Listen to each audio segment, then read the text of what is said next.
Moore, Here. O'Kane, Here. Shaner. Here. Scott. Here. Waters. Here.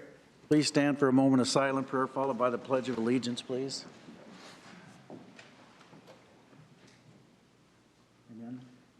I pledge allegiance to the flag of the United States of America and to the republic for which it stands, one nation, under God, indivisible, with liberty and justice for all. Can Tom and Sherry Stewart meet me at that podium, please?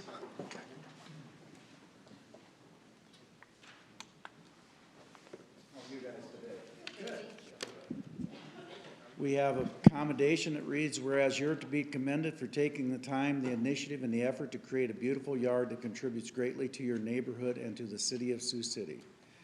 And whereas you should be proud of the work you've done and the beauty you have created.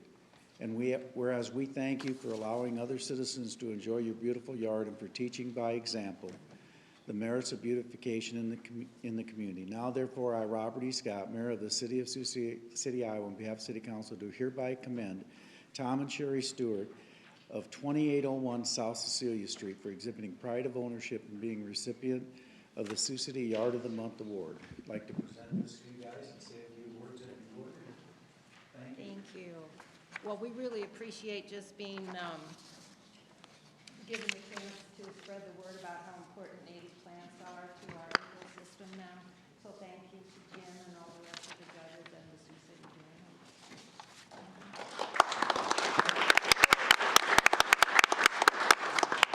We'll go to the consent agenda, which is items 2 through 10C. Consider them to pass unanimously unless a separate roll call vote's called for by a council member. If you want to speak on an item, please come as I read that item. State your name and address for the record. If you want to speak on an item not under the agenda, please come up under citizen concerns. Remember, you'll be limited to 3 minutes. I'll move the consent agenda. Second. Reading of the City Council minutes of July 21st and 25th. I need to abstain on the 21st. Motion accepting the evaluation of the museum director. Do you have anything to say? I know you don't, but let's let somebody else pay homage to you today. I'm Bruce Lear. I'm the chair of the museum board. We've had a really positive year. I think the museum has rebounded from COVID quite well. It's truly a destination place, and that's because of Steve Hansen and Deanna, both.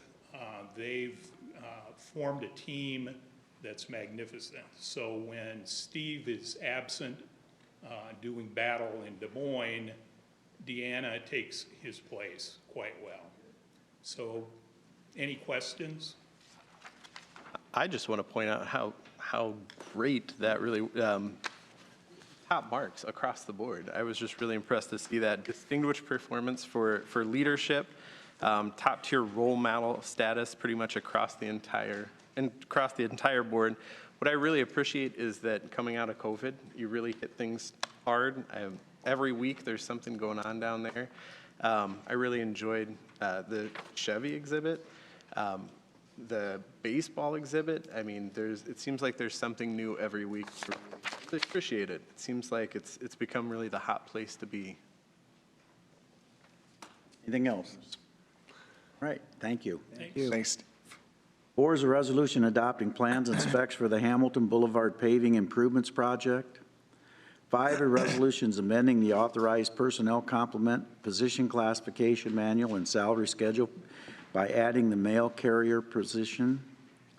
6 is a resolution approving the final plat of the residents of Elk Creek property at 4500 to 4506 Bison Court. 7 are actions relating to grants. A is a resolution authorizing the acceptance of the Gilchrist Foundation project grant to fund a mural celebrating the history of music on West 7th Street.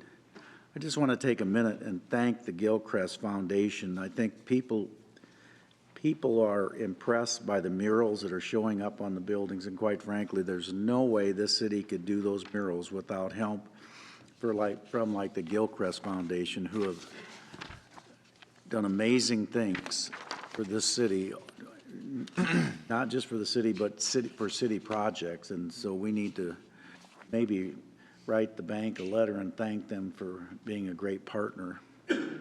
B is a Right about that. B is a resolution authorizing the city manager's office to receive a grant from SHIP to create Handling with Care, a natural hair care series for Sioux City families. C is a resolution approving an interlocal agreement with Woodbury County for a burn justice assistance grant. D is a resolution accepting amendment to financial assistance award for the Oracle Aviation project at the airport. I'd like to abstain. Conflict of interest, please. 8 is an act relating to agreements and contracts. A is a resolution authorizing funding agreement with South Sioux City for home investment partnership funds for construction of a new single-family dwelling. B is a Mayor, resolution. Yep. for A, could I have someone come up from Yep. Jill's department and just kind of go over that a little bit? I did read, on the homework how that's working, but just for everyone else's benefit that, when we see that we're giving South Sioux $228,000 to build a house. Can we talk about that partnership that we have through HUD? Yep, I can. Amy Kearns, Neighborhood Services Outreach Supervisor, and the home funds that we receive come from the federal government, and the only way we can get them is by being part of a consortium. We don't qualify to get them on our own, so we partner with Dakota City, South Sioux City, and Sioux City, and then each of us, HUD dictates the percentage that, the minimum that each of us should receive. And then as far as South Sioux is concerned, they sometimes combine some of their years together, so they get a larger amount in a particular year because they combined 2 years. And in this case, they sold a house. And so they took those proceeds and they're using that plus their regular allocation that they get as being part of a consortium to construct this house in partnership with Habitat. So it'll be sold to a low to moderate income household who will move into that house as their primary residence. They'll make payments on that house just like everyone else, get a little bit of down payment assistance. We take care of the fund is why we're We do, that's distributing correct. it We to are the them. lead It's not our agency. money, it's their money that we are distributing back to them. Correct. We're the Right. lead agency. We're responsible for those funds. We're responsible for making sure we get those funds, report on those funds, and everything else. So that's why it comes through us to do. And that house will be a great cause, so that's wonderful, but I just kind of wanted everybody to have some clarification on why we would be giving funds. Thank you very much. Thank you. Yep. D is a resolution approving a contract to Pinrow Construction for Andrew Adams South Utility Improvements Project. C is a resolution approving change order number 2 to the contract with Subservico for the Floyd Park Golf Course Drainage Improvement Project. I need to abstain, conflict of interest. D is a resolution approving a contract with Mark Albanesius for the South Olive Street Emergency Storm Sewer Repair Project. E is DGR Engineering. 1 is a resolution approving a consulting services agreement with DGR Engineering for the South Cecilia Street Reconstruction Project. 2 is a resolution approving a consulting services agreement with DGR Engineering for the 29th Street Reconstruction Project. When you give all the work to one firm, you will have firms that don't stay around town. And it bothers me that there's about $1.5 million worth of fee here. And now we have this great system that the state of Iowa, in their infinite wisdom, says we can't ask a price ahead of time. We've got to do this and then hope we get the right price. Once the person knows now under Iowa law that you're talking to them, they know they got the job. What's the incentive for them to do anything cost effective? And it's bothersome that we have other firms. JEO used to get all the work around here, then all of a sudden we dump them completely. I don't know what happened to them. I don't get into that. I'm not on that committee, but just keep giving everything to one firm and then we'll be closing offices for consulting engineers and that's all we'll have one left. Gordon Fair, city engineer. Just to let you know, we actually have 3 projects that are going to be coming forward. These are 2 of them. The third one we're going to request it be awarded to McClure. I don't care who it's being awarded to, it's just, they seem to be the only people that get work around here anymore. How big is the one McClure's going to get? Just the one. We only have 3 reconstruction. No, how big is it? How big is it? Oh, how big is it? I'm sorry. Not quite sure on that one. Well, we'll I find want to out. say it's going to be about 400. Okay. This 29th Street one is a really big project, size-wise. Just saying, you're putting a lot of eggs in one basket here. 9 are actions authorizing payments. A is a resolution authorizing a payment to Knife River Midwest for the Morningside Avenue Reconstruction Project. B is a resolution authorizing final payment to Subsurfco for the Singing Hills Boulevard and Harbor Drive Drainage Improvement Project. Need to abstain for conflict of interest. C is a resolution authorizing payment to Barclay Asphalt Resurfacing Project. D is a motion approving total payments for issued for June. E is a resolution approving fund transfers for June. 10 are boards and commission and committee members. Review this list, come forward if you have any questions. Where did we go to? 10, didn't we? Yeah, 10C. Anyone to be heard on any of those items?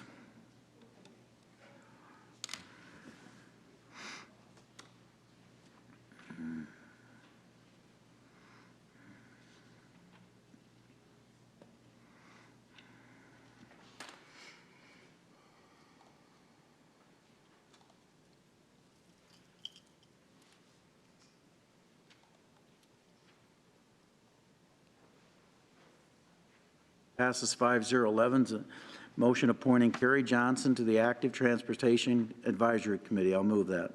Second.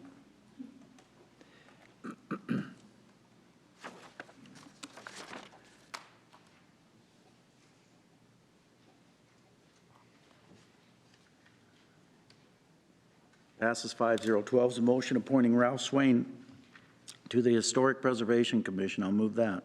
Second.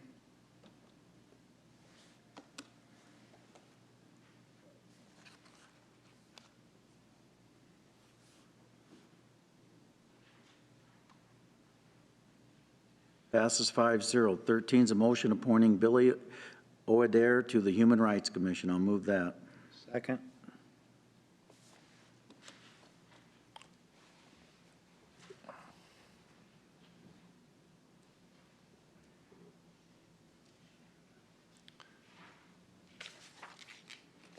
Passes 5-0. 14's a motion appointing one of the following 2 applicants to the Human Rights Commission for a 3-year term expiring June 30th, 2025, replacing Charlotte Gorder. Applicants are Sherry Martin and Camry Murata. I'd move to Brand. defer this for 1 week. Is there a second? Second, Mayor. Is there a second? Yeah. Second. O'Kane?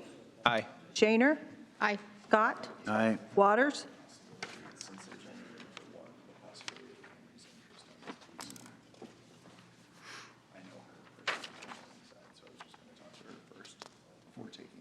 Okay. Aye.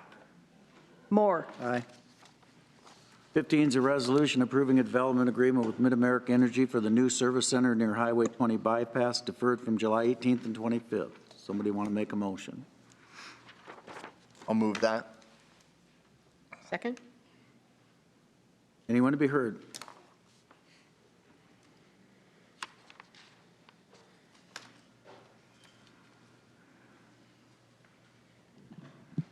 Rick Bertrand, 1501 Peavy Street. So this is obviously another piece of the bigger piece of the puzzle we've talked about. And I first want to say that I'm not just representing myself.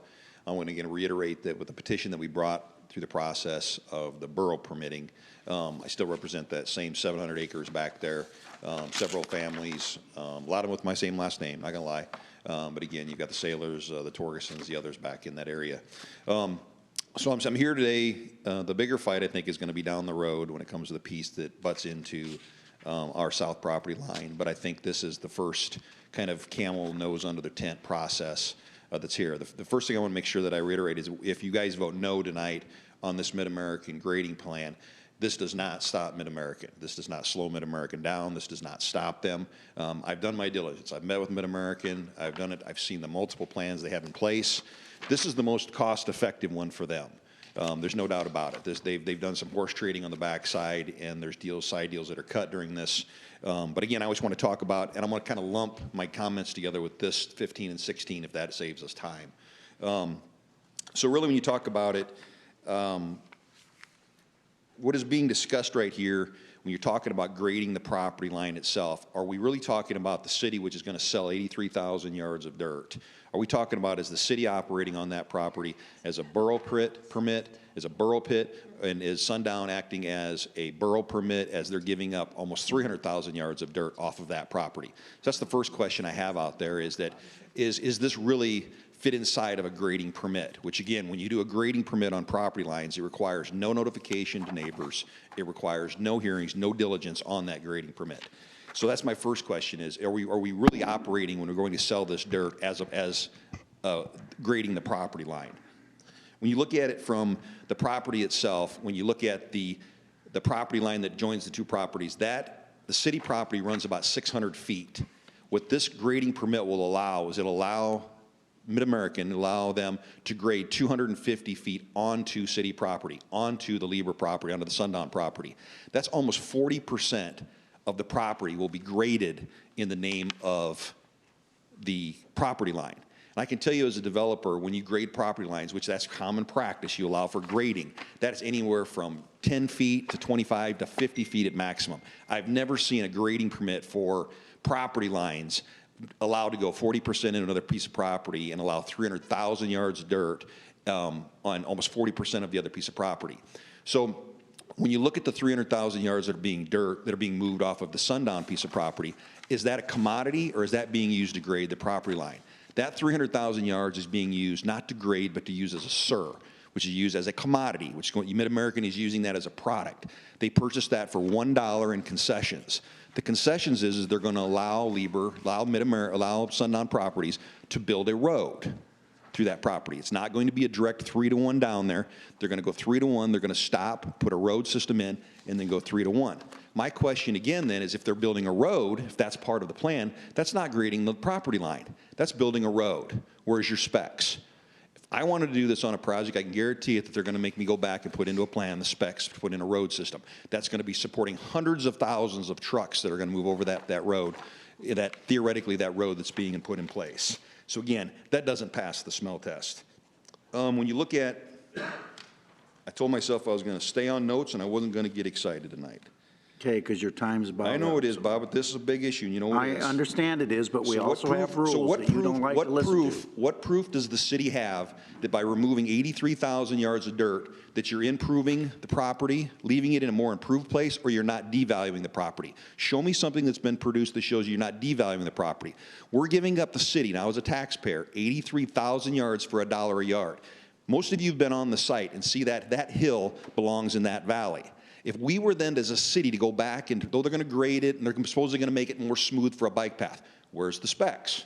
Where's the master plan? It's not in place. What I'm saying is that if we were to have to, as a city, to come back and replace that 83,000 yards that we gave up, we couldn't replace that for 5 times that money. So again, we are devaluing the city property by taking that 83,000 yards. The other thing too is that Mid-American has already said that they will oppose any borough pit behind their project moving forward once they're in. They've told me that. They're on the record. They will oppose a borough pit. They don't believe at this point it's a developable piece of property because of the environmental issues. That's why they gave up on it. They also believe that the road, because the DOT has denied, and this has denied access to the 28th Street right there at the Lieber property. The road's going to go down almost 3/4 of a mile down to the 22nd Street. That's where the DOT will allow it. So again, you're producing a road in bad credit that's not actually ever going to be developed. We also don't know where the water tower is going at this point. Also, when it comes to infrastructure, any water that's coming to that site, the farthest you can push water up the hill, and that's according to our engineer, is the Mid-American site. So any water coming to that site has to come from the new tower. Any storm sewer will have to go back to the outer drive system. So again, as a developable piece of property, this doesn't hold water. This piece of property will develop, guys, and it will do it right, but it's going to be done in the next decade. We need to just slow this thing down and do this thing right. So again, the bigger fight is south. I know it is. I'm asking for a no here. I know, Dan, I know you're going to abstain. I believe, Bob, you're going to abstain tonight. So I need votes. And all this does, it does not slow the Mid-American project down. Don't take the bluff of this is going to be retaining walls and all this stuff. It's going to look like the back of Walmart.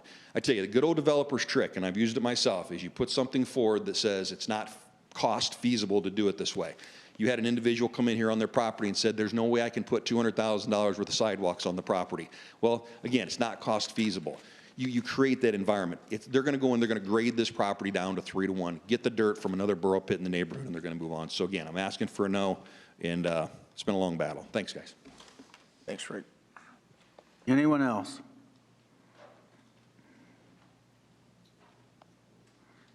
Well, I guess I would just share my thoughts and feelings. Rick, I appreciate you taking time, and you and I spoke about the project. I've went up and visited and looked up there at that project to kind of get eyes on site.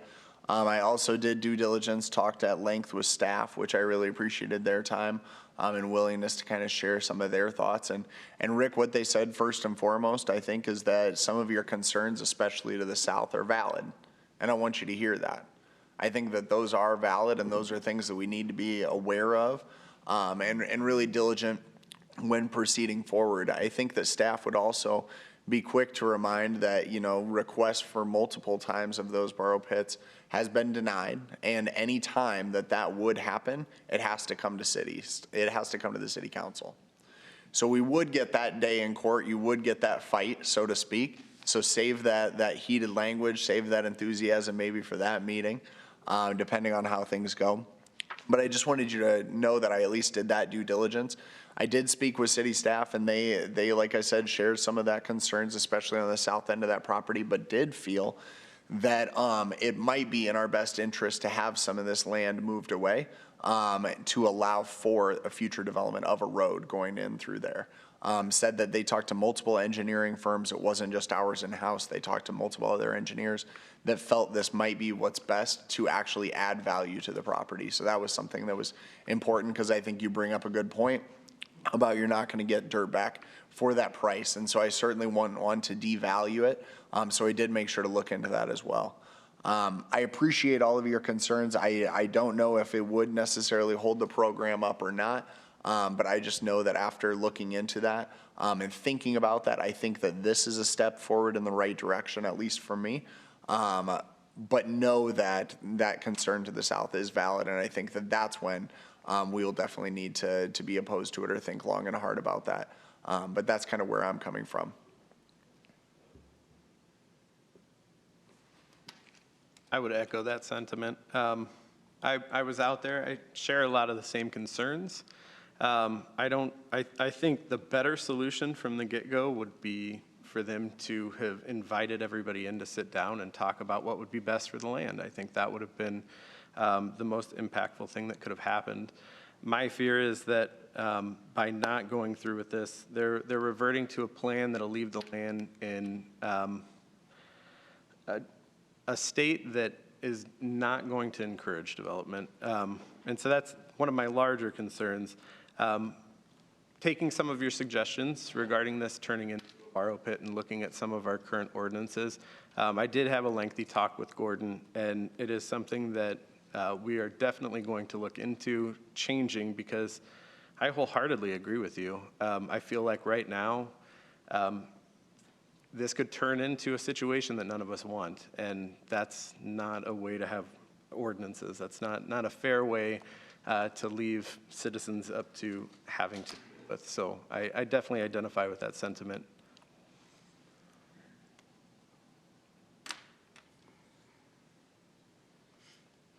Call the vote. Are you okay? Call the vote, or we can vote on it. Voting panels, yes.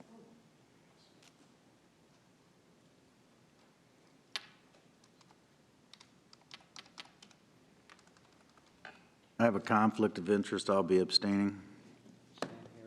Conflict of interest. Passes 3-1, 3-0-0, or 3-0-2. Moore and I abstain. 16 is a hearing and resolution accepting the proposal of Mid-America Energy for a temporary slope and grading easement in the combined Floyd River Urban Renewal Area property near the Highway 20 bypass, deferred from July 18th and 25th. We need a motion.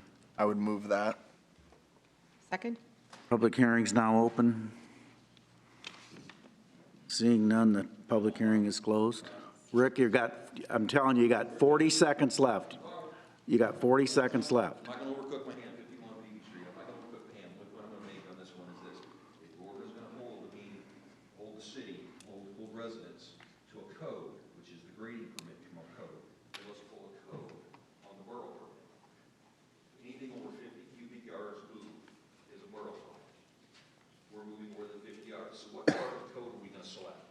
Because when I go in there and I ask for public notice and I ask for other things, they say, Gordon says, all I'm doing is enforcing the code. And then I pull the code out because I'm that guy. And I pull the code out, and the code says on a borough permit, if you're moving more than 50 cubic yards for commerce, it's a borough permit. We're selling the dirt. Okay, let the 300 yards of dirt is being moved as commerce, not grade.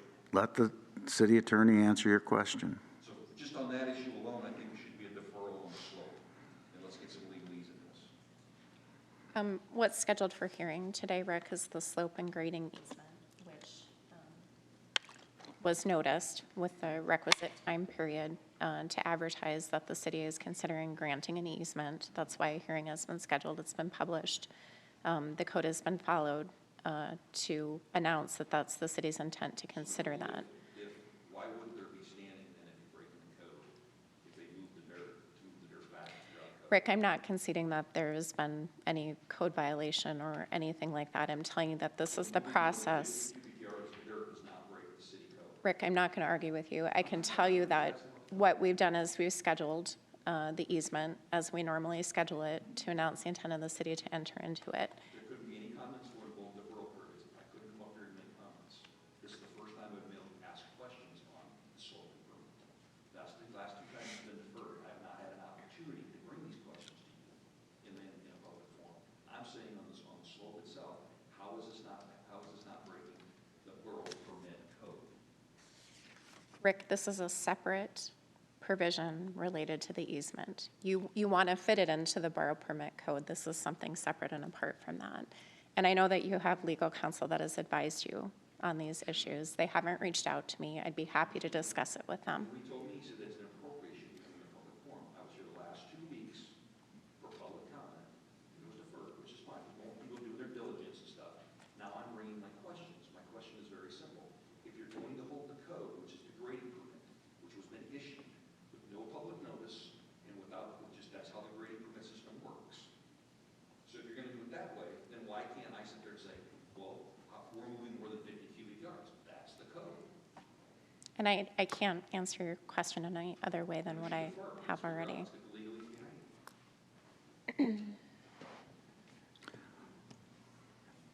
Anyone else be heard? Am I out of line on the code part of it? You can't say I want to enforce this part of the code. Rick, you're asking questions that we're not qualified to answer. That's why we have an attorney, that's why you have an attorney. Then she should write an opinion.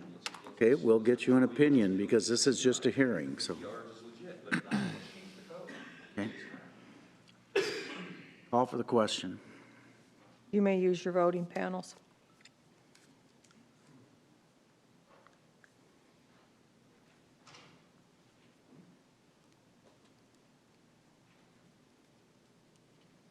I'm abstaining with a conflict of interest.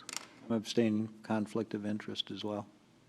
Passes 3 to 0 to 2. Discussion number 17 is a resolution approving a First Amendment to the management agreement with OVG 360 for the management and operation of the Tyson Event Center and Orpheum Theater. Somebody will need to move that. I'll move that. Second.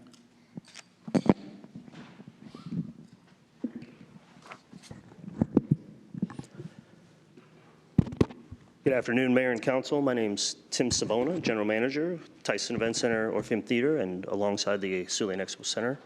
We have a Regional Vice President here, Rick Hans, provide an introduction and overview, and then we'll try to go through this swiftly. Yes, I want to say thank you, Mr. Mayor, City Council, City staff, for the opportunity to present an extension for our proposal today. Before we go through our accomplishments, I'd like to discuss our name change because a lot of you guys might know us as Spectra. About a year ago, a little less than a year ago, there were 3 companies that did what we did do at this level of facility management. 2 of those companies merged, Oakview Group and Spectra. So Oakview Group and Spectrum merged, and our facility management company arm is called OVG 360. So you'll hear OVG 360 throughout the presentation, so I wanted to make that pretty clear to you guys what that is. So, what is that? What was created? Basically, what was created was a facility management company that actually has never been seen before. Resources. I don't know. There we go. Resources. The 360 is that 360 wheel. You'll notice up there, I won't go through everything there, but it's basically every discipline you can think of within a facility management company. We are the only ones that actually have a person dedicated to each one of those things in the wheel. So our resources are very depth and when it comes to facility management. We have a VP of sustainability. We have actually a vice president of parking. That just handles parking and some issues in parking and traffic. We also have Laurie Kemet here. Laurie Kemet is from our corporate partnership division. You guys might know Megan from local. Well, Megan reports to Laurie Kemet, and she's been the support behind Megan and her accomplishments. We also have three of probably arguably the most influential people in the facility management company in this industry leading our way. Tim Lywicki, Peter Luco, and a gentleman by the name of Irving Azoff, who actually is probably the most influential person in the music business. So that's who runs our company right now. Also, I should mention that when they formed this new company, OVG Hospital, our food service arm is actually called OVG Hospitality. You'll hear that too. OVG Hospitality is actually in Sioux City and operating at the, both facilities that we manage. Just like OVG 360 too, there's the facility management arm. The hospitality also has a wide array of resources to help, drive product and resources for a positive impact. Before I turn it over to Tim, because I think it's important you hear, our accomplishments. I just want to remind everyone, our primary initiative, when you guys voted. Guys, I can't enforce a 3-minute rule with everybody else and not you. I'm sorry. Supposed to be 3 minutes? We can't. So you gotta break it up and go 3 minutes. That's only fair. Otherwise, people that are sitting out here, they're only getting 3 minutes. They're not going to appreciate that. Bob, you wanted to do it a different way. We should have put it on the back side of the meeting. How is it that they can have 3 minutes and I get Bertrand upset? It is at the backside of the meeting. The last 4 items are all the same issue. I understand that. Okay, well. When we have it as staff, I mean, they're essentially. Well, you can't tell a citizen to sit down after 3 minutes and let these guys come and talk for half an hour. That's not fair to the citizens. How are we going to establish these rules if we don't have rules? Go ahead. I didn't know we ever enforced 3 minutes for staff. This is not staff. This is somebody selling you a program here today, which is just like Rick trying to sell you a program. I know you're all going to vote for it. I don't know why we have to go through this dog and pony show. Let's just vote. I think, Mayor, though, it's. Well, Dan, it's not fair when you tell citizens to sit down after 3 minutes. I understand what you're saying, but this. Well, I didn't know it was going to be a dog and pony show. I thought we were voting today. We already had them here a few weeks ago telling us their accomplishments. That was just the quarterly update, if I'm not mistaken. All right, That's go ahead. what we asked them. Go ahead. Was provide a quarterly update, so. I just think it's, but Mayor, really, I understand what you're saying, but I think it's important for the public to understand what their achievements have been, what their challenges are, and then also I want to talk about some. We're here. You hear more than anyone else here on the council because you're the mayor and you've been out and about, and so you hear a lot of criticism. You hear a lot of comments, a lot of positive, some not so positive, and that's what we're here to talk about today. But we want to inform the public all that they have accomplished. Okay. Well, I'll just say this: the next time we have a deal like this, then put on their discussion and then move the rest of these items so that we are limiting people to 3 minutes. Okay. Because if somebody out there wants to stand up and talk for 10 minutes now, guess what? They're going to say. Yeah, they're going to say, how come they got to? Well, I guess I hold city staff and people presenting on items to a whole different level as citizens, I guess. No, not the way okay, go ahead. I don't know. I haven't been on. Go ahead. I haven't We're been just on going to get it, council. I don't want to stay any longer. Rick, sorry, buddy. Go ahead. That's okay, we'll get through it quickly. One of the promises, our number one promise when that we talked about was reducing the deficit. That was our primary initiative. That was reducing the deficit by 3 ways. Improving operational efficiencies for the venue and tenants. That's like instead of moving ice, taking ice in and out, we saved thousands of dollars by not doing that. Driving revenues through increased attendance and sponsorships. We'll talk briefly about how we did that. Aggressive approach to booking more quality and diversified events. It's important to mention aggressive approach to booking more quality and diversified events, like the Disney on Ice, the #1 family show, touring out there, the PBRs, first time in the building, WWE, who came back after years. Those type of events we'll discuss. I do want to put up real quick, this is our slide that was in our original presentation, Y Spectra. And, I just wanted to touch on these were the components that was our promise to you guys. Obviously, you saw to the right, to decrease the subsidy. Year 1 was $235,000. You'll see that we got it down to almost half of where it was when we took over, almost at half. And the trend is going to, decreasing that deficit even further. So I wanted to point that out to you because that was our #1 thing that we promised you guys, and to lessen the taxpayer burden was to get this deficit down. And we've accomplished that, but I'm going to turn it over to Tim, our GM, to show you, why you made the right decision when you did. Thanks, Rick. And in the spirit of being swift, I'm going to fly through these. Here's a summary of our financials. You will see the 3 years prior to Spectra starting. You'll see the trend peaking out there that last year at $1.35 million loss at the Tyson Event Center.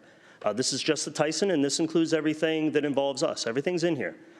You'll see FY19, 20, 21, and then the current year that just finished, of course, pending audit, because that's in motion as we speak. But that number this year was a $757,000 loss. That is nearly 1/2 of what the deficit was in 4 years. How do we do it? Well, this is a big component of how we did it. Special events. This is not hockey, this is not football, this is not NAIA, this is not graduations. These are unique events that get booked on an annual basis or events that get booked that come back and return. Prior to Spectra, you'll see that number was around 6 or 7 a year of unique events. We're hovering around 20 to 25 right now. There was a peak year there, that was a COVID year where we created a lot. So it's a little bit skewed because there's a lot of creation of kind of some virtual and different things of that sort. But you can see the unique event traffic has more than tripled in the time we've been here. Our revenues from events, this is net event revenues. We don't really have good data on this prior to us being here. We do know that number was pretty low. A lot of loss was being incurred on certain events. COVID, of course, is what it was. But you can see how this is spiking, and this year itself has been about $350,000 of revenue directly generated from events. So we're reducing that deficit by driving revenues. Operational efficiencies, here we go. Some examples. That plays a small part, but you don't cut a deficit in half by $750,000 without increasing revenue and bringing more content and events. Here's another example of what we've done here with sponsorships. Pre-Spectra, or OVG360, sorry, I'm getting used to it myself. Pre-OVG 360, we had about $1 million a year in sponsorship and premium seating revenue. We're right at 1.5 right now. I think it's 1.499. So increased sponsorships, finding unique opportunities to drive revenues. You'll see some examples up here where we've rebranded areas and got some great initiatives in that regard.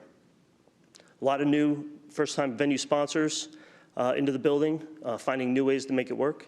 Don't want to skip over food and beverage. We have a brand new general manager that started here a few months ago. Her name's Kathleen Vondrak. She's home with COVID right now, unfortunately, and couldn't be here tonight. But you see a little bit of what we've done in that regard. We invested $400,000 of our own money to the city to renovate and recreate a lot of these areas, equipments, rebranding of concession areas. Right now, we're working on a new POS system with the city. So a lot of growth and evolution has occurred during this time frame. From an initiative standpoint in food and beverage, we've really partnered with our events and our teams and our tenants to find ways to do things with food and beverage, with hot dog specials or beer specials, or using specialty drink items for different events, for theater events and things like that. We're creating new events where our subscribers for Broadway are invited out and kind of pampered, if you will, with a nice food and beverage spread to really enhance and make that a part of what we do every day. Don't want to leave out the Orpheum Theater. Obviously, that's a huge component of what we do on a daily basis. We operate that facility turnkey as well. A lot of events there. Broadway series, you know, we've moved away from a third party and been able to grow without that third party spending. You know, huge effort through COVID. I mean, that was an unprecedented time frame. Driving new efforts for non-ticketed content like meetings, weddings, things of that sort. So a lot of growth there, a lot of projects, you know, just every day we try to look and see how we can grow and get better. The Expo Center, huge gem in Siouxland. Pretty new, couple years old. We were pretty involved on that on the front end, almost like a consultant, you know, really help them navigate things like food and beverage, things like event bookings, things like FF&E. You know, we opened that building with no concession stand, with no tables, with no chairs, and we were at the table with them every day figuring out how we achieve these things. And it's obviously played a role in growth and been just an awesome asset to our community. And our sponsorships team, of course, has solidified over $1 million, around $1.3 million of sponsorships over 10-year and 15-year agreements, some of which you're aware of, some you may not be. But another way we've kind of extended those services beyond just, you know, one location. Some of our, you know, newly created relationships and partnerships.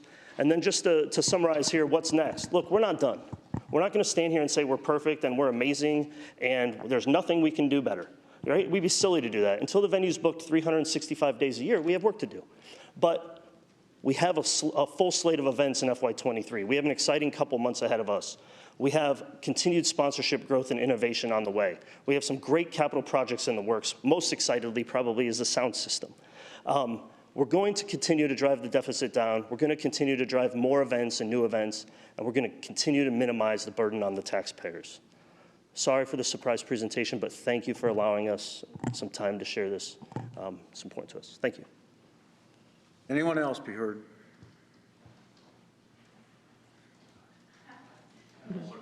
Thank you, guys. Thank you. Tim Seaman, 2931 Chestnut Avenue. I was the president of the EFAB board, if you remember, when the discussion started about private versus public management. And so I just thought it was appropriate maybe I touch base on a couple of things. The facts are the facts. I don't know.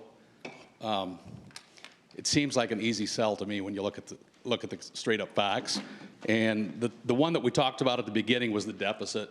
They've clearly proven that they've done that, and that work will continue.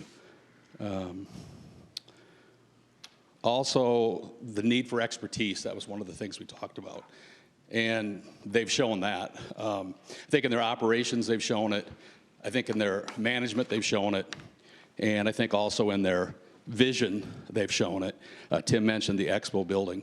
That'd be one example, I think, of that. And those 2 points alone were the impetus for the discussions that we had about management being private or public. And I think they've nailed both of those.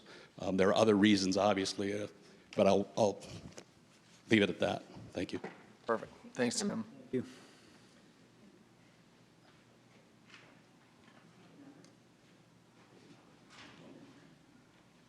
Dave Bernstein with 208 Court Street, the president of the Orpheum Board, who subcontracts with the city to have Spectra operate the, or OVG operate the Orpheum.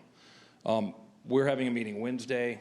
We haven't formally addressed the topic of extension, but I can tell you as the person who spends a lot of time, probably more time than anybody, harassing Tim, at least for operations at the Orpheum. We're very pleased with the job that they've done. There's a couple points, something, you know, when you're 4 years into an agreement like this, you're always looking to improve, and there's some things that we continue to discuss on our end. But I can tell you that I think we're very pleased with both privatizing over 4 years here, and then also wanting to continue that relationship, Tim and his team overall, and of course Tim McCormick at the Orpheum, who was your, who worked for the city prior. is still working for OVG, and our situation there has remained intact. I can tell you for sure, no question, and what's not reflected in their numbers is what would have happened during COVID.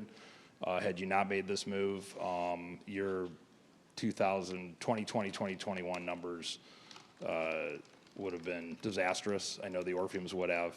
Those guys managed with a very steady hand, and I can tell you from my perspective as someone who's a complete micromanager that they deal with an awful lot of things that we don't have to worry about. In particular, the way they manage.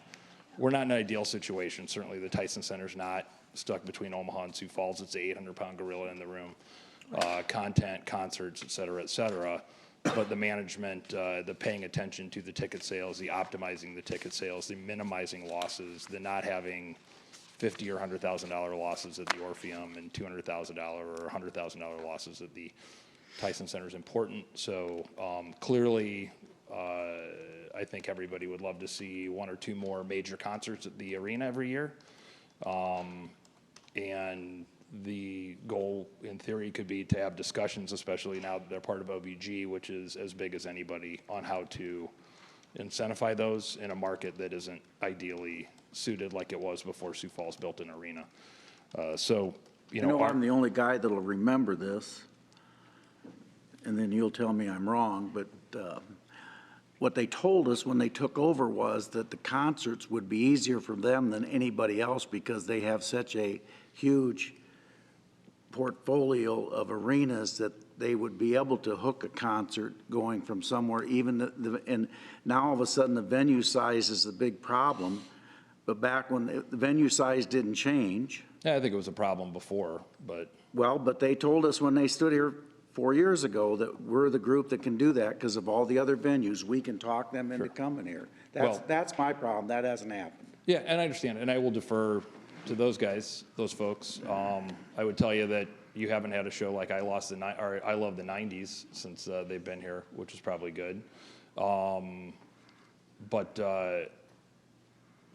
You know, that's the dynamics of the concert place. To solely judge them by that, I can tell you the content in the Orpheum. I mean, we had Bonnie Raitt and Mavis Staples just last Saturday. That was an excellent show. You may not like those artists, but those are world-class artists. I'm not saying that about your facility. Yeah. I'm saying it about the Tyson. People are spending $35,000 a year for a suite.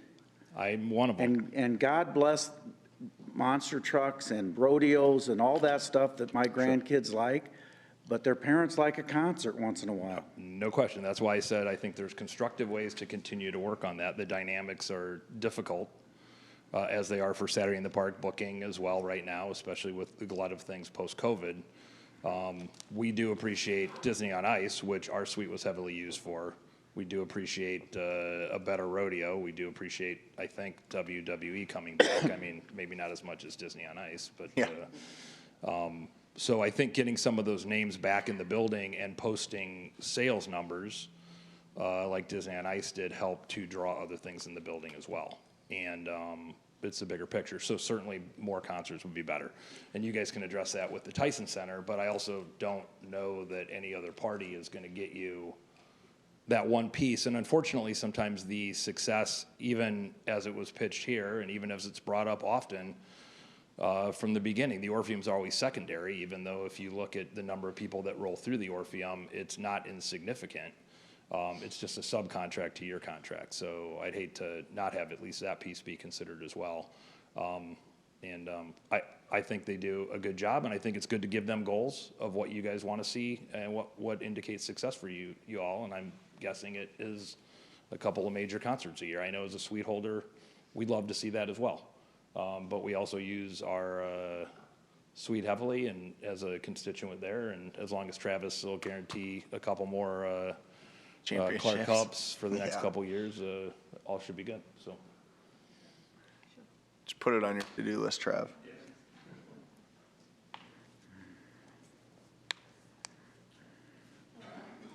Reagan Cody, Executive Director of Downtown Partners. I think we're all back there taking a number on who gets to pop up next. But I wanted to speak specifically to downtown and how OVG has worked directly with us. We work with their staff quite a bit. Very impressed with what they do. They work with us on several different issues, but also they're involved monthly in all of our work groups, so they know what's going on in downtown. They also know what businesses are looking for and the foot traffic that they provide with these events. It may not be concerts, but the variety of culture and shows that they bring not only to the Orpheum, but the Tyson, bring a different crowd for different pieces downtown. So what they do provide has been wonderful from our experience, and I'm really impressed with the staff that they have working with us in the community field. They do everything from litter pickups to, attending all of these meetings and really working to understand what our community needs. So we're very impressed with working with them, and I do hope the piece continues, so I just wanted to show my support. So, thank you. Thank you. Before we have a whole 20 people prayed up here, come on up, but I'm going to do the raise the hands because we've all got everybody's letter already, so I think we know where people stand, but go ahead. Thank you, Mayor. Barbara Slonaker, 1336 Buchanan Avenue. I can say that I've had quite a bit of experience working with OVG 360 due to serving on the Events Facility Advisory Board, FTAB, the Expo Center Board, and the Regional CVB Board, in addition to my role with the Siouxland Chamber. I've found the staff at OVG to be very willing partners, and they collaborate and seem to get things done and get others to collaborate in ways we haven't seen before. Specifically, the Heartland Basketball Tournament and the Siouxland Volleyball Showdown are really two good examples where we had people working together, competing venues that brought that tournament all together. And I really would have loved to have this when my kids were growing up about 10 years ago, and I was driving them to Sioux Falls, Omaha, and Des Moines. OVG also provided, as was mentioned earlier, great consultation and vision during the creation of the Expo Center. Again, the board I sit on. They brought the outside expertise and were able to secure a lot of valuable sponsorships for that. They helped in the formation of and advising on the creation of the Regional Convention and Visitors Bureau, helped reaching out to regional partners, whether it be government or the hotels, to get them on board with that project. Also, the partnership with the Sioux City Symphony to bring Harry Potter to the Tyson, I kind of view as visionary, and it kind of exposed a whole new audience to the first-class symphony that we have here in Sioux City. While COVID did hit us hard, we've talked a lot about that. Having the larger concerts, we may not have as many lately, but they did kind of pivot and try to make the best of a good situation by creating some of the events they mentioned, the Hump Day Happy Hour, the Oktoberfest, and even the Zamboni experience. So as we're bouncing back, I can say that I really can appreciate the wide variety of events we have that have been mentioned. Disney on Ice was amazing. The PBR, as a rodeo girl, that's important to me. Ice racing, the Big and Rich concert, Monster Trucks, WWE. So it's not every night is not the same thing for one certain group. Lots of variety. And finally, I've found the OVG staff to be really positive ambassadors for Siouxland. And so therefore, I believe they've earned the opportunity to continue managing the facilities. Thank you. Thank you. I'm going to ask for a show of hands for people that are supportive of extending the contract. Show of hands of anybody who's not. Thank you. Are you ready to vote, council? I do have one question for Tim, Mayor, if I may. My preliminary remarks, Tim, you have done a lot of positive things, and I appreciated the input from the members that have worked with you directly, because that carries a lot of weight. But there has been, and we've talked a little bit about this, about the concerts that are coming in. And I like the word constructive, if we could have constructive discussion about how can you increase concerts that appeal to, like a lot of your sponsors or a lot of the suite holders, because that's what I hear. They see all the good that's happening in the facilities, but they're saying, we just want to see more concerts, and they want, we do want too. the popular one. And I know you do, and you said it earlier in your preliminary remarks that if you were to stand here and say we're doing as good as we're going to get, that would be a mistake, and that would not be the fact, because you always strive to do better. But some of the council members, well, this one anyway, that's what I hear is, how can we get more concerts in? And I know it's tough, and Dave Bernstein speaks very highly of OVG 360, talks very highly about, well, we all love Saturday in the Park with the acts and the shows that come in and that kind of thing. So could you just maybe briefly address There's a lot of dynamics how can we involved in Yes. booking shows. And, you know, the relationships matter. We do have those relationships. You know, money matters, size of venue matters, historical ticket sales matter, everything matters. And, you know, we were pretty hot going into COVID. We were hot. You know, we had over 10 concerts in about a 15-month span. 3 or 4 of them were in that COVID lag that ultimately got yanked. But we were hot. And now we're coming back from that. You know, we had a great show in October with Sublime and Dirty Heads. We had a great show with Gabriel Iglesias with, you know, 6,000 people. All this other stuff, it's a base, and they do all go hand in hand. Over the next 60, 70 days, we have 2 more concerts. We have 2 lined up, set to go next year.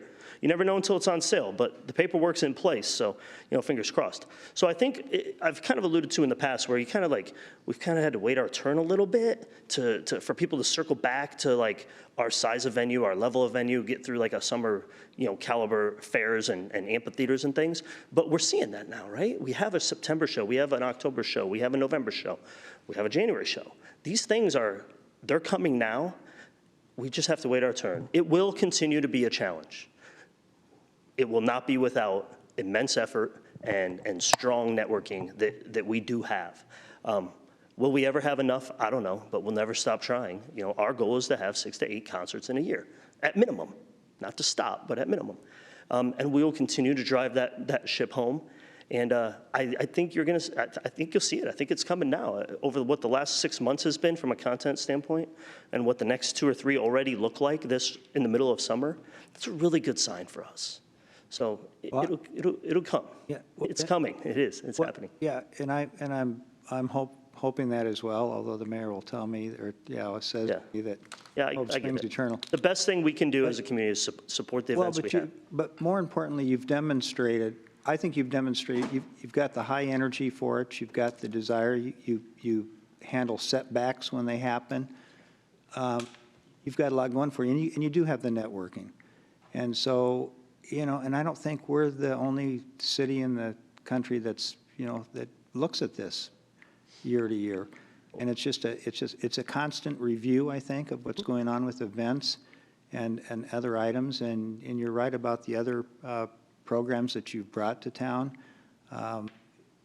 Everybody loves it. And we love pulling in people from around the Siouxland area and beyond to attend these concerts and these shows that you bring in. So Thank you. But you've demonstrated that. But I kind of wanted to just get that out on the floor, some constructive conversation, because without that, it's like, well, but you're not really hitting, Absolutely. Yeah, you're really not hitting that head on, but you have. Yep. Thank you. It's a body of work, and there's still areas that are, you know, need continued growth. Thank you. Thank you. Anyone else on the council? Well, I suppose I would share just a few words just to at least put out there my thoughts.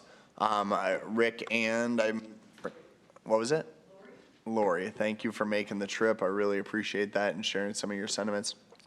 I would just share some of my thoughts, just so people kind of know where I'm coming from with this whole process. I would just say first and foremost that I'm the type of leader, whether I'm on city council or my job or anything, that I don't believe anything is perfect. There's always opportunity to improve. I may not be on the same level as Dave, especially when it comes to the Orpheum, but I know that I'm blowing up Tim and Enzo's phone quite regularly with feedback, with ideas, with thoughts, with concerns, just anything going on of how we can continue to push ourselves and how we can continue to improve. With that being said, there are a few things that I think about when taking a vote like this, whether we're renewing or going a different direction. I think that we as a council talked about a lot of these things prior to making this decision. First and foremost, one of those was subsidy. We wanted to improve on the subsidy, and we wanted to dramatically improve on the subsidy, see what we could do better for the money that we're spending and the money that we're losing, rather, on that facility. And I appreciate your Herculean efforts, especially during the middle of COVID. What we were able to do, what you and your team were able to accomplish, I think was really impressive. And you've continued to chip away at that subsidy. I think this year looks like it's going to be the brightest year yet, and hopefully more is yet to come if what you say is true. The next thing that I would say is I really focus on content and what is there. As a member of council that finds myself in the Tyson Event Center and the Orpheum Theater quite regularly, I will say that you do have a diverse range of offering. Now, I'm probably not the first to sign up to go to the rodeo or maybe Disney on Ice, but I can appreciate that there is a big calling for a lot of that. And I think that a lot of those things are a testament to your ability to bring in those names. We wouldn't have gotten that rodeo had it not been for your connections, and we wouldn't have gotten some of those other shows had it not been for your relationships with those companies as well. I recognize that and I appreciate that. But the thing that I would point out more so with the content is the fact that you did a lot of that stuff during COVID. If I was on your team, that would have been the most depressing time of my life. All of your friends in varying industries in different cities are losing their job. You have a skeleton crew. You were hired by a community to perform. Bands aren't touring, comedians aren't doing anything, and you're being told you have to stop. But what's crazy about that is I still communicated with you and your team quite regularly, and I never heard complaining. I never heard, we're not going to do this. We're not willing to try things. And in fact, you were creative and you said, what more can we do? What can we offer that would still be safe and something that would entertain people? Things like the Hump Day Happy Hour or the trunk sale or all of those other ones that actually then became annual events, right? Things that were adding content. And so I don't think about just the things that maybe you're bringing in the larger acts, but also those things I think show your dedication and your willingness to be creative when times are difficult and when you are trying to put events on the books. So I do appreciate that. The next thing that I would say is just your dedication overall to the community and otherwise. I think there are some people presenting in this chamber probably don't have quite as easy of a time as others, and it can be difficult coming into a community and having to embrace that community and constantly tell that community that you're here to help, that you want to do what's right by them, you want to offer them a quality product, you want to do everything in your power that you can. And what I've appreciated by you and your team is your willingness to step up for the community, because I was thinking about a lot of different areas and things have been touched on before. I mean, the Expo Center. I think Matt Salvatore is not here, but I think he's told me, at least privately, and I think he would say, just how instrumental you were in really getting that thing up and humming. You know, I think that your expertise was really warranted there. I will tell you firsthand of your expertise on the CVB board. You know, Barbara spoke to that. Tim, I do not know where we would have been, man, without a lot of that input on a regional CVB, because you've done that. You know, I'm just up here saying that we need something like that because we should be leveraging those dollars. We should be leveraging those things to do better and expect better of ourselves. But it was your experience that really kind of shepherded that committee in a lot of ways. And then finally, I would point to other members of your team. Gosh, they're serving on different boards and commissions in our community. Even, I think Megan's even a green coat, right? I'm pretty sure, right, Barbara? Yeah. So, I mean, things like that. You came to our community on a contract, and rather than just saying we're here to do a job and we'll see if we get re-upped, you actually bought into things. You bought homes, you started families, you did all kinds of things. And I think that's really respectful. It's probably not what shows up on a budget sheet. Maybe it's not what others are necessarily weighing in this decision. You know, for me, I agree. You know, Dan and the mayor have brought up, as have others, that we want to have big content and things like that. And while that does play into a part of the decision, I also want to make sure that we're looking at what you're doing with community partners. Look at Mardo. Look at that corner. Look at the ways that you were able to brand things. You're trying to bring people from our community into that venue and make it feel like home.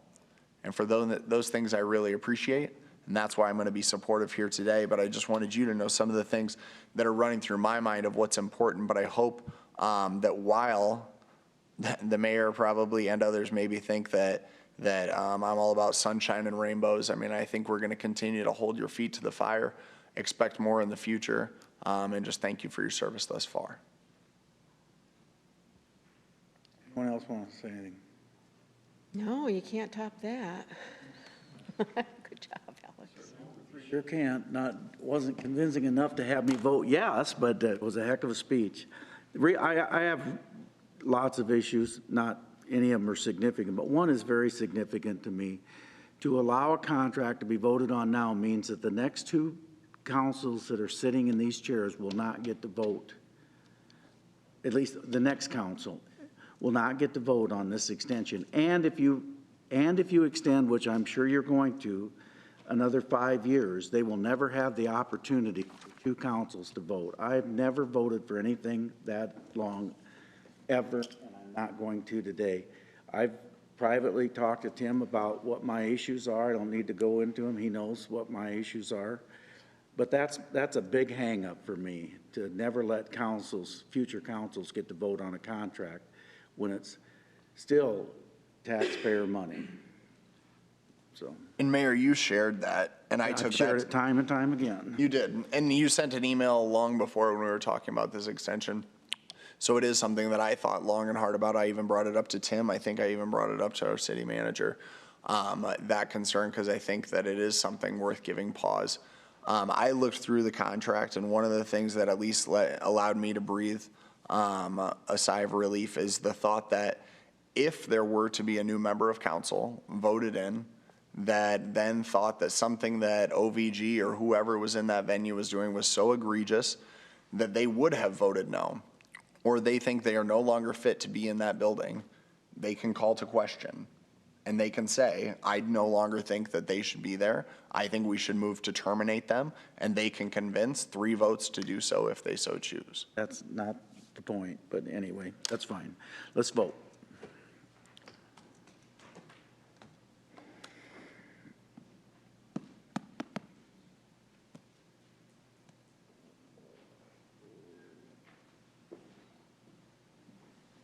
Passes 4-1. I vote no. 18 is a resolution approving a 5-year extension to OVG 360 for the management and operation of the Tyson Event Center and Orpheum Theater. I'll move that. Second.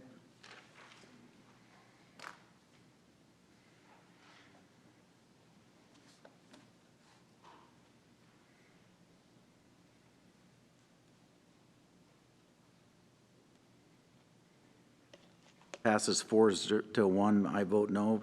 19 is a resolution approving a First Amendment to the food and beverage agreement with OVG Hospitality for food and beverage services to the Tyson Event Center, IBP Center, and Airport. I'll move that. Second.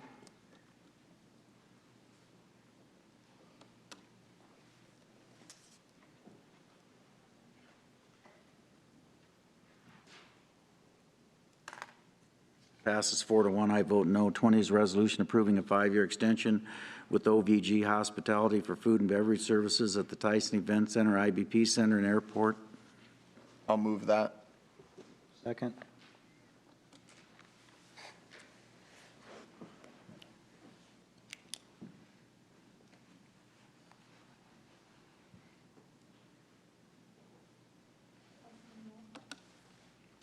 Sorry.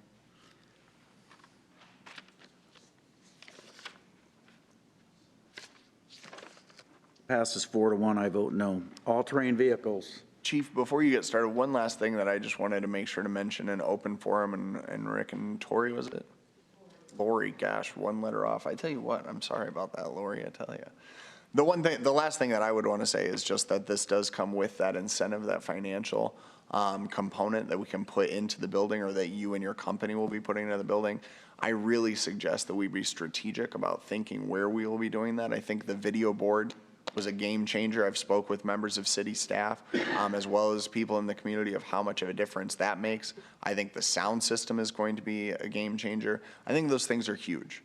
But I think there are other things that other venues and other communities are doing with their venues that make it competitive to get some of those bigger acts.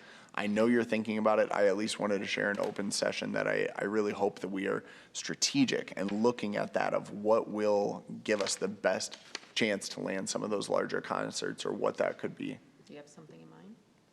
Not necessarily. I'm just in my travels of going around to different ones. I see what can be done, what maybe should be done. Nothing top of mind right now, but just working with your team. You said OVG has a large reach, and so let's see what can be done. Thanks. All right, Chief, apologize. No problem. Rex Mueller Police Department, per request of the Assistant City Manager, Mike Collette, I'm here to talk about ATVs and UTVs. And we have a presentation which we'll try to slip through as quickly as we can. First, we're going to just discuss what House File 2130 means. Caleb will be doing that, and then I'll just discuss potential impacts for potential legalization of ATVs and UTVs, or OAVs as they're referred to at some places on city streets. So I'll have Caleb step up first.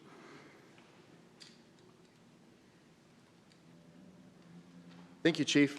Good afternoon, Mayor and Council. Caleb Christopherson, Assistant City Attorney. And as the Chief mentioned, this presentation is to provide information about the law to identify where they can be, ATVs can be lawfully operated now, and to provide further information on challenges. Basically, before I get too far into it, I just want to kind of let you know some terminology I'm going to use is going to be based on definitions provided in state law. So when I say all-terrain vehicles, or ATV, that's a technical term defined in state code to include all-terrain vehicles and off-road utility vehicles, among other things. Of course, I'm paraphrasing, but if I say that, then that's going to refer to all the vehicles that are covered by the topic being presented here. And also, when I refer to highways, that's a technical term too. It means basically all highways out of the city, or city streets, or even alleyways, or dirt roads out in the county. So if I just say highways, I'm just going to kind of keep it simple that way. So, but basically, I'll get into it here. The legislature passed House File 2130. Essentially, the bottom line I want you to keep in mind is that as far as the power of cities to regulate, the authority cities have, didn't really change. What this bill did was to sort of provide opportunities mainly geared for out of cities, out in the county. Because before this bill, the general rule was that ATVs could not be operated on the public rights of way, out on the highways and things. But cities did still always have, and still has, the power to permit ATV use on city streets where it deems it fit.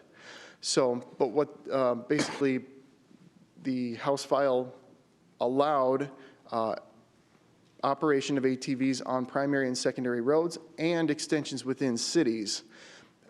Of course, all the roadways have to be two-lane undivided roadways, or they don't count. Now, primary and secondary road extensions within cities, think state highways, think U.S. routes and county roads. Within the cities, as long as they're two-road undivided highways, use would be permitted under the new rule by the bill. But the bill also explicitly told cities, hey, you still have the power to regulate use on primary and secondary road extensions within your city. And it reiterated that cities, which always had, but still have the power to permit use on city streets. So we have the power like we had with fireworks for a while, but when they didn't like what we did, they changed it. So what's the difference? Yeah, exactly. I'm just asking, because they're going to change it if we don't open it up and let these guys drive these in town. Well, I couldn't comment to you on that, Mayor Scott. But, well, as long as I'm having a bad day, I thought I'd throw that out for you. I understand. For all the legislatures to hear what I have to say. Let's see. I've already said it twice now that all the roads have to be two-lane undivided roadways, and all of them have to be registered with the DNR. The DNR is the registration authority there. So one-way street they can't go. Kind of moving on. The rules always allowed ATVs to cross roadways. Think if you're moving from one piece of private property, you can cross a roadway onto another piece of private property. That didn't change really either here. The new bill sort of reiterates the manner in which that can be done. The new bill also placed some limits on the cities. If cities are going to allow it, then cities can't charge a fee. We can't do a permitting or licensing scheme for that sort of thing for a fee. It also, you can see the list, there's limitations placed for actual operations and equipment requirements as well. So basically, I guess that kind of brings us, oh, I'm sorry, go ahead. I'm sorry to interrupt you, but go back to that other slide. Use limited to 35 miles per hour or less by posted limits. Correct. They would have to obey the traffic laws in the city. So if you're on a 55 mile an hour? No. Well, if you're on a 55 mile an hour highway, you have to go. You can't go over 35. Well, actually, yeah, that would be accurate. Yeah, they couldn't go more than 35 miles per hour. But they can be in the traveled way of the public, they can be actually on the road, on the pavement. Where everyone else is going 55. Right, we're thinking outside the city, right, on like a rural highway? No, you can go 55 miles on Lewis Boulevard in about 3300 block. But that's also a 4-lane divided roadway. Oh, they're not allowed there. Right. I was just about to get to that point. What about the viaduct? 45 there. Correct, also a 4-lane divided roadway. Oh, okay. But Not allowed on this roadway. Outer drive, if we ever get it reopened, that's a question mark, but it's 45.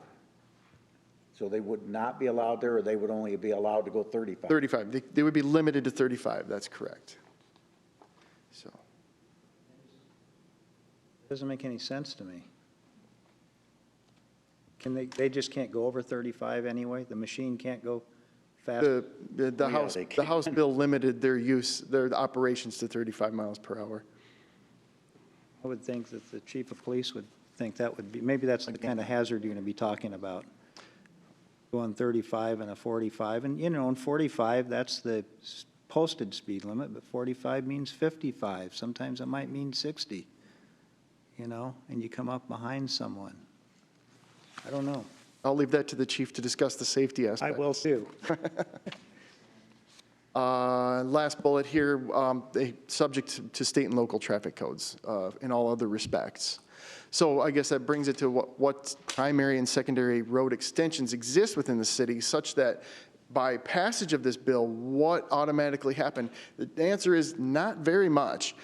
There were 3 areas that we've identified on the charts here, on the highway charts in the city. Basically, you see the list. But these locations here, they either skirt, straddle, or frequently traverse in and out of the city limits themselves. So there being extensions of primary or secondary roadways, actually once you get into the city limits, most of those terminate, and those roadways just become regular city streets. So the K-29 Old Lakeport Road, south of DeRocher Path, if you ever take a look on Beacon, the city limit line actually runs along the center line of that roadway for a distance. And there's other instances of that happening as well in other places, but for our purposes, we're talking about the numbered designated routes here. So south of DeRocher Path, as it leaves the city, then that secondary road extension there, it's permitted to operate now on that roadway. D18, the Camp High Hopes area there, to be honest, D18, if you go a little bit west of the Camp High Hopes entrance, it enters city limits, and D18 actually terminates and just becomes regular Correctionville Road, a city street in the city of Sioux City here. So the use is not currently permitted on that roadway once you enter the city limits. East of Camp High Hopes, then it's outside the city limits, and it is D18 where it would be permitted. And then I believe that's the same for old 141. Once you go northwest of the entrance to the cemetery, it's not D25 anymore. It terminates and becomes Morningside Avenue. So they're about 1/10 of a mile portions of those roadways inside the city limits where it would be permitted at this time. So, and that's any questions about the state of the law? Okay, I'll turn it back over to Chief Mueller. Thank you. Caleb. Okay, just some challenges that we see. Obviously, the first challenge that we would see for legalization within the city limits is that these vehicles are not necessarily designed to operate on roads. In fact, many of the manufacturers and stickers on the vehicles in the owner's manuals say specifically that they're not designed for paved roads. They're built for a specific purpose. Unfortunately, that makes their interaction with licensed motor vehicles a challenge to us. Safety equipment, there's another thing. Unless you buy a top-of-the-line one, a lot of these vehicles in the lower trim levels or mid-level trim levels are missing things like rear view or side view mirrors, vehicle horns, taillights, running lights, blinker lights, functional brake lights, things that signal to other traffic what you are going to do. But to be fair, a lot of the manufacturers actually have aftermarket accessories that you can place on them to bring them up to that level. But Basically, a lot of the ones that you're going to buy off the showroom floor are not going to have those items. ATVs and UTVs, and that's where we anticipate complaints from citizens, are necessarily louder. Again, they're not manufactured to go on the highway. They have smaller displacement engines that rev higher. Due to their size considerations, the manufacturers have to make everything smaller. So mufflers are smaller, shortened exhaust systems. They don't have multiple catalytic converters like vehicles do, resonators, and large mufflers like larger vehicles can do. And then a lot of these vehicles have exposed engines, which creates an additional noise issues, and some of the transmission noise generated by these vehicles, even if you couldn't hear them because of the smaller packaging, they make these things for value, can also create noise. And then, of course, the tires. These are off-road tires. There's some droning on the roadways, so we would anticipate concerns from citizens about noise with these vehicles. Safety considerations, all of this stuff is out there. I didn't pull it out of thin air, but the Consumer Product Safety Commission has a lot of good data on ATV, UTV, or they refer to them as OAVs, OHVs, off-highway vehicles. They have recommendations and basically recommend the same thing, that these vehicles not go on roadways. The Specialty Vehicle Institute of America actually has some drafted legislation where they would like a prohibition on, or model legislation where they suggest a prohibition on these operating on city streets. This is just some data. Dangers of off-highway vehicles, again, that will cover all of it. That's the way the CPSC refers to it. They stated an average of more than 700 deaths, 100,000 emergency department related. They looked at 2016 through 18, and there's 2,211 deaths on OHVs, which includes all-terrain vehicles. Some of them, nearly 300 of the deaths, were among children under the age of 16, which becomes a concern of ours too. My fear is that a lot of these owners or parents that have these will look at these not as motor vehicles, which it's easy to toss the keys to somebody that's a less experienced driver, which could potentially lead to issues if they interact with traffic.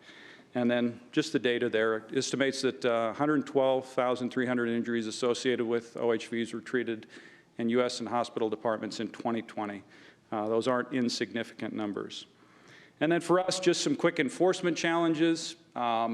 If you don't register them with the state as required, there's nothing on that vehicle that gives us a reference point, just like a license plate would for a motor vehicle. The other piece is the underage, inexperienced drivers that could potentially be behind the wheels of these. And then complaints evolving from the noise generated from these would be a potential enforcement issue for us also. Accidents, UTVs and ATVs or OHVs interacting with larger motor vehicles or ones that are designed for the roadway. And then a lot of these equipment issues. Like I said, most of these vehicles do not come with all the signaling and safety equipment that a fully licensed motor vehicle that's designed for the highway would have. So we would necessarily become the enforcement side of that, having to ticket people for lacking the safety equipment on those vehicles. And then another concern would be if these are allowed on city streets, traveling from a city-approved roadway to bike paths to some of the pedestrian paths, what is to stop? Or where do you draw the line, and are these users potentially going to utilize those other resources to travel? And I'm not trying to paint a worst-case scenario. I think there's a majority of owners that are responsible there. But these are just challenges that we see to that. And we would anticipate complaints and concerns to evolve because of that. And that's all we have for you. Send us a copy of that, Chief? Or if you did, I missed it, but could we get a copy of the? Yeah, it's, I can do that. I can send it. In fact, we can print out copies with the notes on it if you like. Thank you. That's right. You got it. Questions? Thank you for putting this together. I've let my opinion be known on it. I previously taught in South Sioux City, and there's people that would come pick up their kids in these and then swing around and drive down the sidewalk because they didn't want to be blocked by traffic. I had some serious concerns, and when we talked about it previously, that was one of the things I alluded to was wanting to know some of the data. I did a little research myself. You're very thorough in your research, and I think you covered a lot of the concerns that I had. I really appreciate that you put the time into this. we're just doing our best we can to anticipate issues. At the end of the day, I think the negatives far outweigh the positives, and that's why we advance the information. Anyone in the audience want to be heard? Please come forward, state your name and address, please. My name is Mark Solheim. I live at 2909 Garrettson Avenue, and I have a lot of the same information that the chief had. I spent the weekend Googling, trying to do a little research, trying to find out how safe these things are, and I had very little success. I Googled crash tests, safety tests, front impact studies, side impact studies, 5-mile-an-hour bumpers, airbags, whatever, and there isn't anything. And the reason why there isn't anything is because the United States Consumer Product Safety Division states that even if a locality allows people to drive off-road vehicles on paved public roads, ATVs are not designed for such purpose. ATVs can be unwieldy on paved surfaces, and the risk of collision with car, truck, and other vehicles is significantly higher, increasing the rider's risk of injury or death. The reason why there are no safety tests on here because they are never intended to be ridden on public roads. And I would ask the city to deny the access of these roads, or our roads, to these vehicles. They aren't safe, and we don't need them there. Thank you. Thanks, Mark. Anyone else?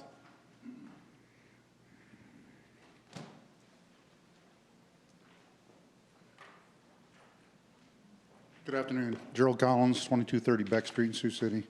So I've been here a few times talking about this issue, and I do agree with all the concerns that the police chief has said about safety issues. I think the problem is that they've classified multiple vehicles into being ATVs. ATVs, I agree with. I have an ATV. I wouldn't feel safe riding on city streets. I do have an off-road vehicle, which I explained before, has a roll cage on it, safety harness, headlights, taillights, turn signals, horn, everything that a mini Jeep has or a vehicle, okay? And our concern, my concern, and I know many people that have these machines, are, I would say, mature, law-abiding people, okay? For your comment, of course, there's going to be some people out there just like they ride their motorcycles down city paths, too.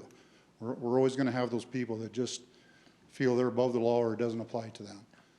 I do think by having these all in one category, it's very difficult for city leaders to allow that on the streets. I get that. And so I'm just here to express my concern that I do think the OHVs, I think, can be operated safely, and that the 35-mile-an-hour speed limit is the concern for the state law, because if they're going to allow these people to drive these on the highway, and now you have a car coming up on you at 55 and you're doing 35, they've just, I think that the state lawmakers have failed us by setting up potential issues there.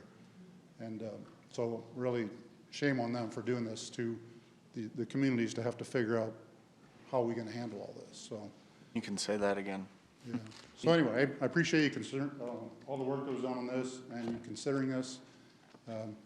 I just think we're going to see more and more of these on the road because they're so popular and they're selling like hotcakes.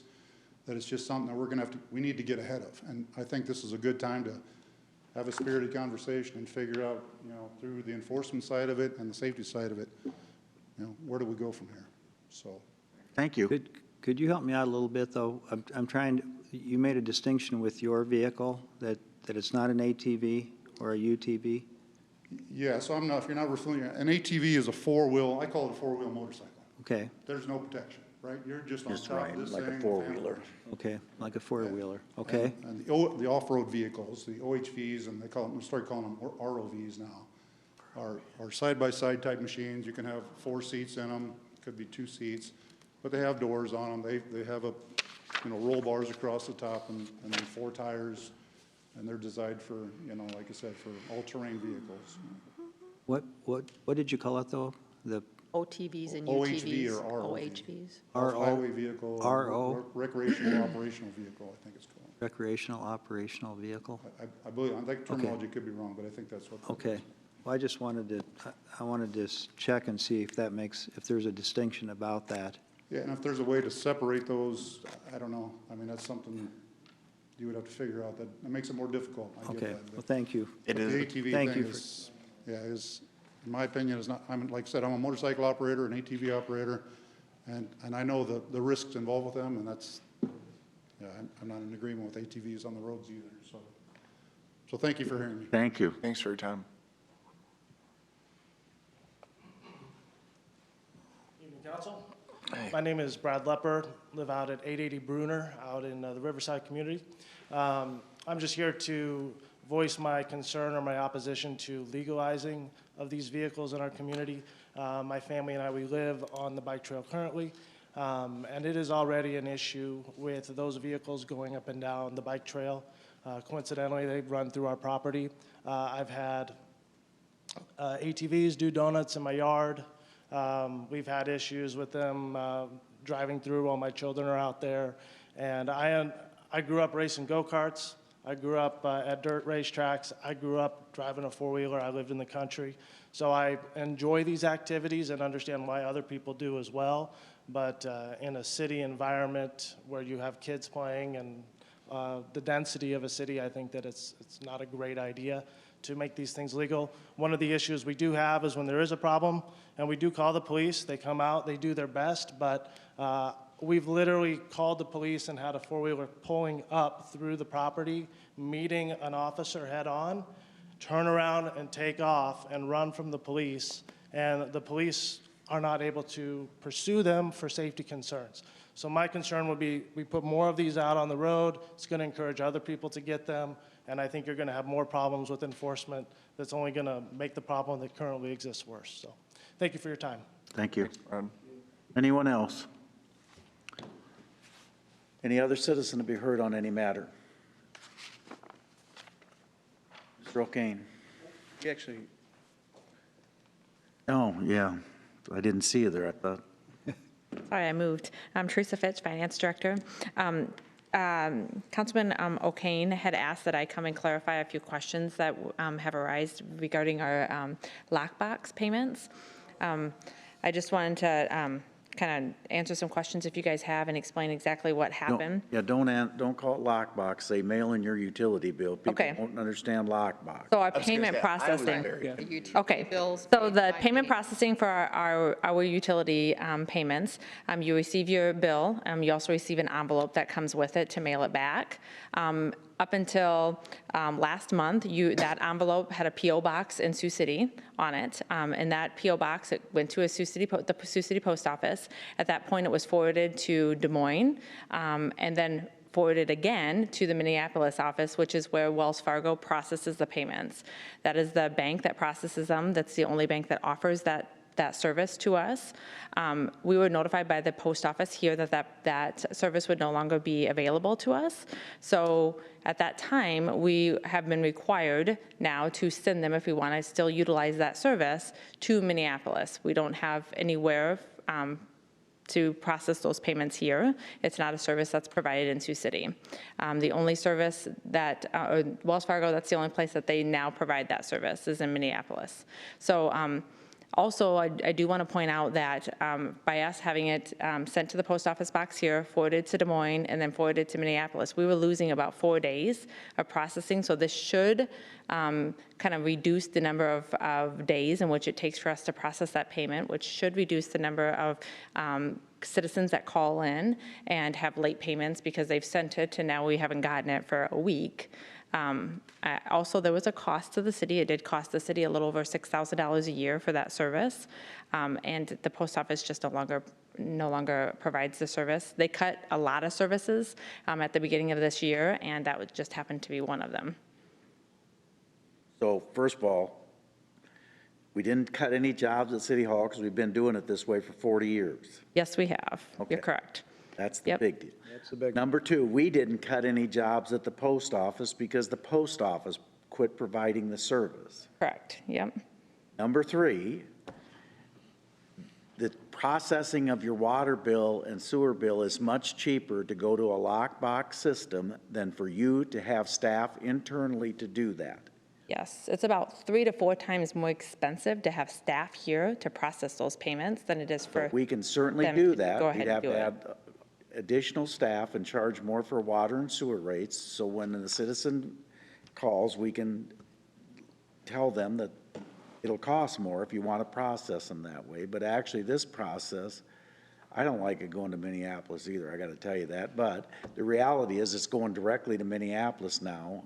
We probably should have been shipping them directly to Des Moines for a long time. Yeah, it should help with the, if there's any loss of the payments. Also, like the mayor said, the process has not changed, so we shouldn't see any issues with the process. It's been processed this way for, 35 years or plus. So there should be no additional disruptions to the citizens at all. The hope would actually be that there would be less lost payments and less time it takes to process the payment. Right, right. Well, I wish that you would have come here before you started this and explained all that so that the people of the community could have understood that before it started. It's unfortunate you didn't do that. Not your fault. I think in hindsight, that is something we will do in the future.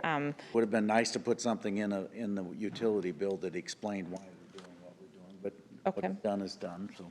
Okay. Yep, no, we can certainly look at, if we make process changes in the future, we will certainly look at doing that. But you don't think U.S. Bank or any of the other big banks have that? We're actually going to send out an RFP for banking services, and we're hoping to have that done by the end of the year. The last time we sent this out for an RFP, Wells Fargo was the only bank that provided the service. This time we will send out the RFP 2 separate ways with an alternative for a lockbox and for the banking services, because last time we felt like we were forced to go with the bank that provided the service. This time we want to kind of open ourselves up for the ability to utilize a different bank if necessary, but at that time, no, and we are not aware that anybody does right now. Just one thing on the post office, they haven't canceled the service yet. We're running both services right now to try and catch all those old envelopes. Yes. I think it's October of this year. Yeah, at first we were not notified of a date, so that's why we ordered the envelopes and were prepared. Right. And we switched over just so that we could make sure we got those people before they cut off the service. So yes, Lisa's correct. Doing it that way. I mean, Yeah. it's stupid to go to Des Moines then forward them. Yeah. Yeah. And is this where you can also set it up to automatic withdraw? Yep, you can absolutely do that. You can go online, make your payments online. There's, you can drop them off. There's also drop boxes at Hy-Vee outside of City. Is there one outside of City Hall still? Yeah. Across by the library? There's several areas for you to. Oh, I was to just do that. thinking if people like that process, it's kind of like a set it and forget it. Guess what? I got it all set up. Yep. I want to make sure that I have my utilities, things are paid and done. Yep. That is, and if you pay online, you can pay with a check too. You can do it electronic check as well if you don't want to, if you don't have a credit card or, or your account, number or whatever. So that service is available to anybody at any level. Pay over the phone. Explain to Councilman Waters what a check is. He's asked. There's a paper. Well, there's a routing number and an account number on the bottom. You will need those 2 things. There you go. Oh, that's true. They do take cash. Yeah. That's true. And when you Or give that a you don't check, put it in your cash, envelope, costs though. less, and you Right. do young guys that want us to pay your darn debit fee cards, but I'll let that go. Yeah. Mr. O'Kane, what do you got for the good Thank Lord you to very get us much. out of here today? Thank you, Teresa. Nothing. Julie. Construction continues. I don't mean to pick the scab, but we're getting there. We have a short construction season, so we're going to keep pushing these projects. We're going to try to get them finished, and let's all be patient with the detours. I think just keep watching online. I think we're pretty well set, and everybody's pretty much been informed, but let's be patient, and let's appreciate that we're getting some projects done.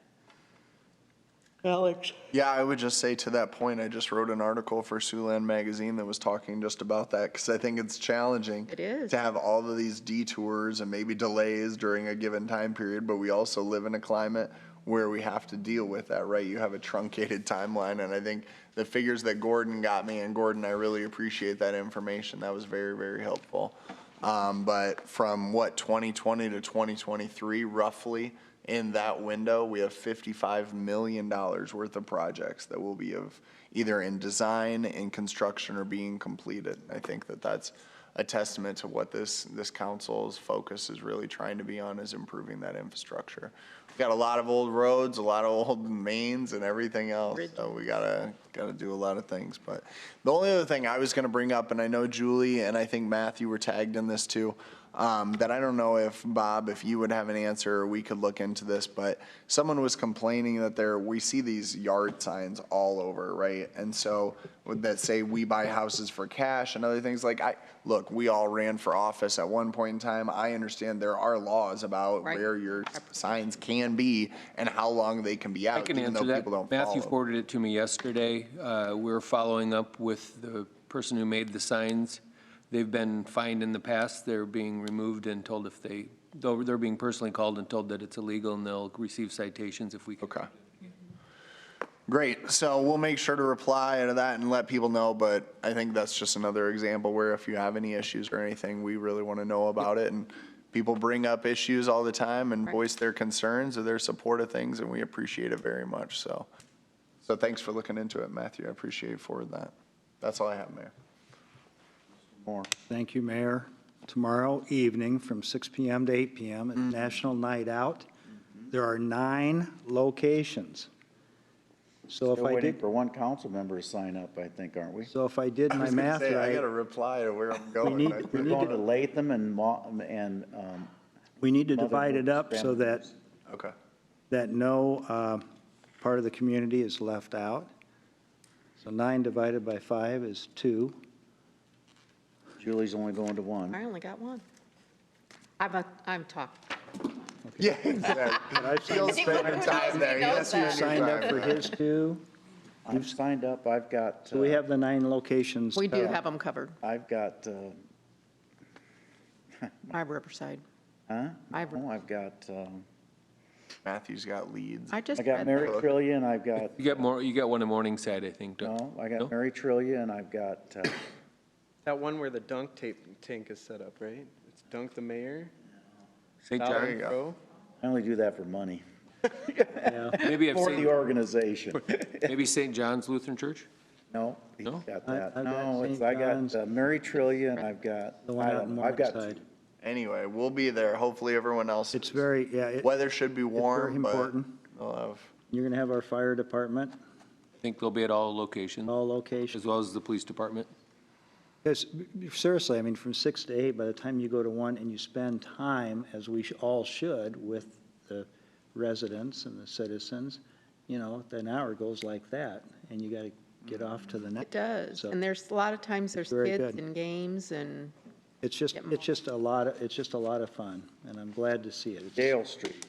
Dale Street, oh, I've been, I oh, love that's, Dale Street. I do too. That's a good, but no, there's a, what's the one out in is it Greenville? Who's going? He's got Grandma Moose. Grandma Moose, he'll have to do Latham Park. Very good. No, it's really You important. don't get a council member there, just call Alex Waters. Right up, yes. You better believe it. A race in there. right. That's all I have. Move we adjourn. Second. O'Kane? Aye. Shaner? I. Scott? Aye. Waters? Aye. Moore? Aye. I got to go talk to the chief. Can you? No, I'm not doing it.